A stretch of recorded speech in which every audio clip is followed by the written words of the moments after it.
These are Aberlite Beard Mists, a product that has been very intelligently designed for beardsmen just like you to solve a very specific problem that up to this point has had basically no solution. Aberlite Beard Mists, hydrate your beard on the go.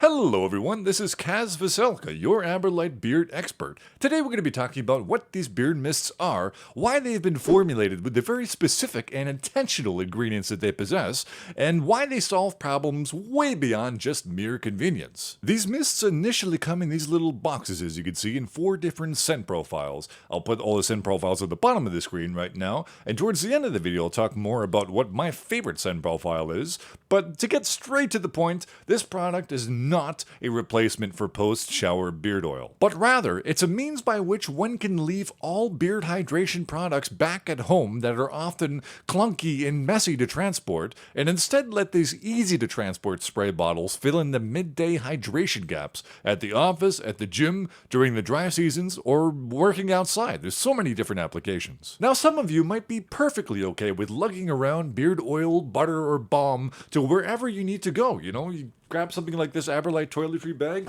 drop it in there, put it inside of a gym bag, put it inside of a backpack or suitcase or whatever, and it's actually pretty simple. But even for you guys that are down with doing that, the issue does run quite a bit deeper, and I found that for myself, and that's why I find these to be so revolutionary, and I do work for Aberlite. I want to be very, very clear about that. But Aberlite allows me to be as honest as I want, and if I did not like this product, I would tell you, but I really, really think that it is such a big game changer. And do you know what else I like? Extremely well formulated beard oils, butters, and balms. I still think they reign king in most scenarios, and there's so many amazing companies out there that give you so many options. But when it comes to specifically midday hydration, the aforementioned products aren't perfect at everything, and this one is specifically made for that, and there's some things about the ingredient profile that helps to make it as optimal as possible. Let's say hypothetically it's the middle of the day and your beard is bone dry. You've just done manual labor, you've gone down the ski slopes, you've gone to the gym, wherever it may be, or the office that you're at has very, very low humidity, and it's so dry, in fact, that you get that itch all the way down to the skin, right down to the gobbler, all the way around, and it's almost painful in a sense. So what do? Maybe you apply some more beard oil. This tends to generally help, but for a lot of people there's a bit of a trade-off here that occurs. So even though that first beard oil application after your shower in the morning is exactly what your beard needed to establish that initial moisture barrier, on that second application your beard can actually feel more weighed down, way too oily, and the application is not particularly refreshing, renewing, or providing of relief to severe itch from unattended dryness. The fact of the matter is, in these situations, your beard doesn't need more heavy oil, and it certainly doesn't need any more greasy butter, and it certainly doesn't need balm, which is usually just meant for styling purposes. Some balms have moisturizing elements, but usually just for styling. Preferably in these situations, what your beard actually needs is a mini reset with the help of a light solution with these types of properties: re-wetting, conditioning, anti-static detangling, strengthening, and skin calming. And that is precisely what comes in these ingredient by ingredient, and often just 2 to 4 sprays, followed by a little work through with the hands all the way down to the skin, and a little bit of a combing. That alone will give you an immense amount of dryness relief, but also instant itch relief and instant renewal of the area. A freshness will kind of enter that area. It almost feels like the skin kind of opens up. It feels like it can breathe again. And that is something that I find you do not get with beard oil or butter. Moreover, even if I spray a whole ton more on and do the same thing, you'll probably notice that my beard is a little wetter, but it's not oily. There's not a thick layer of oil on it. Overall, I just feel incredibly refreshed. These mists are basically travel-friendly water-based conditioners, and they're very skin-safe, they're very non-toxic, and it's a very smart scientific formulation. I will put up on the screen right now all of the hydration claims that this product makes, and which ingredients directly or more than adequately fulfill the criteria required to make the claims legitimate. You can pause the video right here if you want to read it all, but many of the criteria are fulfilled with time-tested hair industry compounds that can be found in mainstream moisturizers, shampoos, conditioners, and skin products.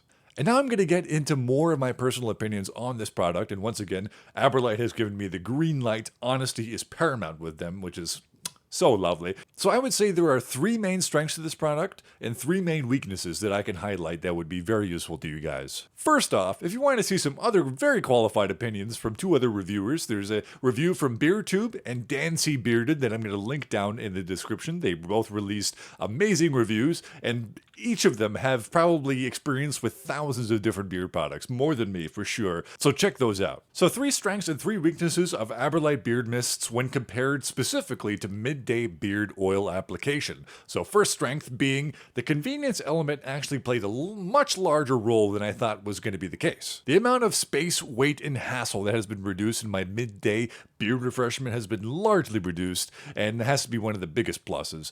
I bring a toiletry bag to my job every single day because I'm old and I have a variety of chronic pain issues and headache issues, and there's a bunch of stuff in there that helps me with that pain. And there's even 2 little pouches in the Aberlite toiletry bag that these mists fit into perfectly. You can fit like almost 6 of them in those little pouches, and it's just like the perfect fit, and it's so much better than having to put beard oil bottles in there and always have the risk of it possibly leaking out or physically breaking, or just like the residue from the outside of the bottle leaking outwards and just kind of like making the bag greasy. It's been such a big game changer. And the number 2 strength of this product over Midday beard oil has got to be the lightweight formulation. It is absolutely no joke in terms of how having a lighter solution that just kind of works as a light reset as opposed to caking on more heavy oil, and how much of a big difference that makes in terms of how your beard feels. It is not just like an empty thing that Aberlite claims as a benefit. It is a real thing that I'm absolutely 100% sold on. And the number 3 strength is hands down the itch relief that you get. Sometimes if you catch the itch early enough with beard oil and you apply beard oil to the itchy area, sometimes it helps. I find if you wait too long and it gets to the point of no return, like I find myself, oh, maybe I'll put some beard oil on it, and then like it just doesn't really get the itch, right? So then oftentimes I'm doing weird things, like I have to jump back in the shower, or sometimes I put like getting calamine lotion and getting to that itchy spot. I don't have to do that anymore. Or even sometimes lotion kind of works. For whatever reason, sometimes beard oil just doesn't really hit that itch. This stuff really hits that itch, and it's an instant relief. That detangling and that allobarbadensis really just carrying the weight in this regard. Alright, so now we're going on to the weaknesses in which Midday beard oil trumps this product. And one of the main ways that it does that, weakness number 1, has got to be that it is a supplemental product as opposed to a staple product. When we're talking beard oil, we're talking beard butter.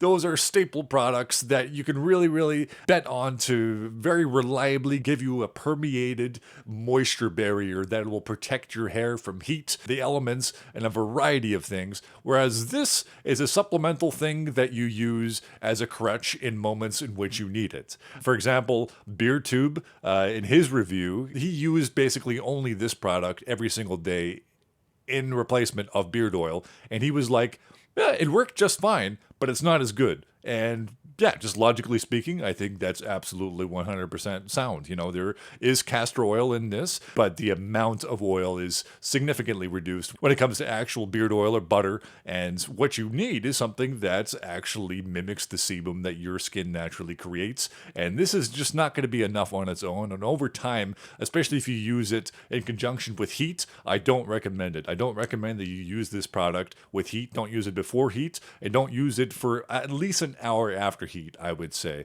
So stick with your staple products. Use this as a supplemental product. And the number 2 weakness of this product is it does tend to curl up your beard and kind of revert certain styling elements if you haven't styled things properly, or if you have a really finicky beard with a bunch of C curls in it. If you use this too much, or maybe you have a very finicky beard and it only takes a few spurts of this, and then it kind of crunches up in areas that you don't want it to, and curls manifest in places that you would prefer them not to manifest. That's going to be kind of a drawback with this product, is that it is a water-based product. So I personally haven't gotten that many issues with it personally, and I like just a bit of curl every now and again. A bit of wave, bit of curl, nothing wrong with that whatsoever, but just be aware that it does kind of undo stylings. Make sure to not use this until, I would say, at least an hour after your styling/shower session. And weakness number 3 has got to be that the scents have probably a 3-hour lifeline, maybe a bit more in some cases,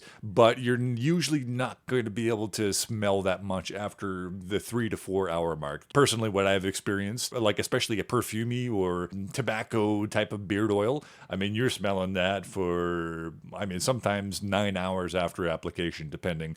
But I mean, these scents are more so designed to be refreshing in nature. And now I'm going to start talking about the scents, so it's going to be a perfect segue into what scents I really, really enjoy here. So I mean, like, we have a lot of refreshing scents here.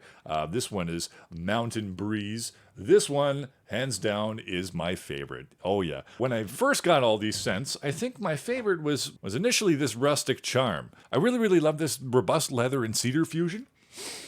It's really, really nice, but this one just really, really grew on me. The Mountain Breeze. The Mountain Breeze reminds me of freshly folded laundry, just cleanliness. I think it perfectly summarizes what it is, and I just love it so much. I love it so much. Pacific Woods, for me, is okay.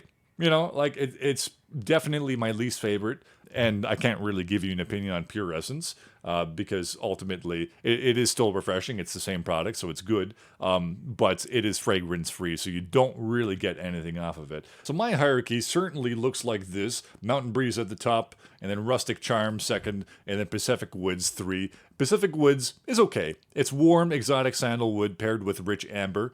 And Beer Tube said that it's his favorite, and so I mean, that's an indication that it is really good, and some people are going to like it more than all the others. But for me, I don't know, it just doesn't really hit as well for me as the Mountain Breeze does, and the Rustic Charm just barely edges it out, I think. But all of them are really, really solid, and I think these scents are going to have a general appeal. They're not very provocative or super out there or super courageous. They're pretty safe, just really refreshing scents that are meant to help with the whole refreshing feeling of it, and it creates this whole package of refreshment and renewal, and I love that so much. When it comes to what to expect from it, don't expect anything strong and perfumey, and don't expect something that's going to last 9 hours when compared to something like a Sphinx beard oil, like a vanilla smoke that, like, sometimes I put on some vanilla smoke Sphinx beard oil, and I'm smelling it 14 hours later. Seriously, that's how strong it is. You're not going to get that with this,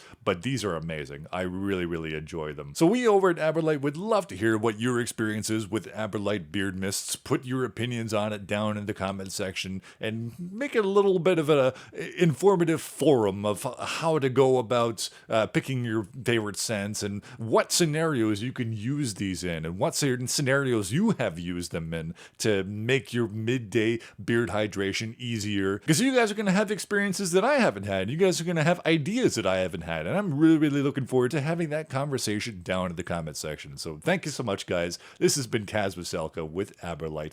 Thank you so much for watching, guys. Bye-bye.